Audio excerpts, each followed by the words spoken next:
میرے رسول پاک علیہ السلام کے غلاموں نے ایک پیغام دیا ہے ہمیں، اس پیغام کو یاد رکھنا۔ حضرت سعد بن ربیع رضی اللہ تعالیٰ عنہ کو احد کے میدان میں اتنے زخم لگے کہ اٹھا نہیں جاتا تھا۔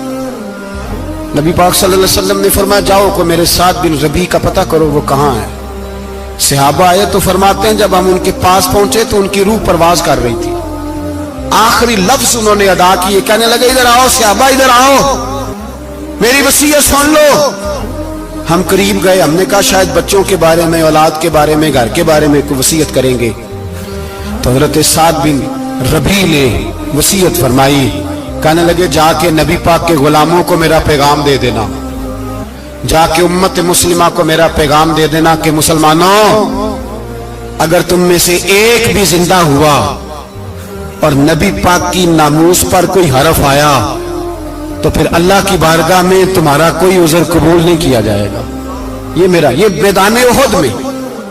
سر سے لے کر پاؤں تک زخم لگے ہوئے ایک صحابی کا پیغام ہے امت مسلمہ کے نام۔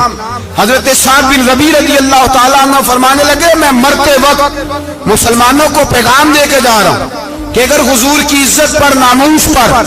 نبی پاک صلی اللہ علیہ وسلم کی ذات پر ذرا سا بھی حرف آیا اور مسلمان زندہ ہوئے،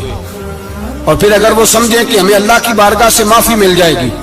تو یاد رکھنا رب ہر بات معاف کرے گا، اس بات میں تمہیں اللہ معافی،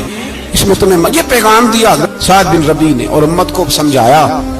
کہ ہر بات میں کمپرومائز کر لینا، رسول اللہ کی ذات کے بارے میں کمپرومائز نہ کرو۔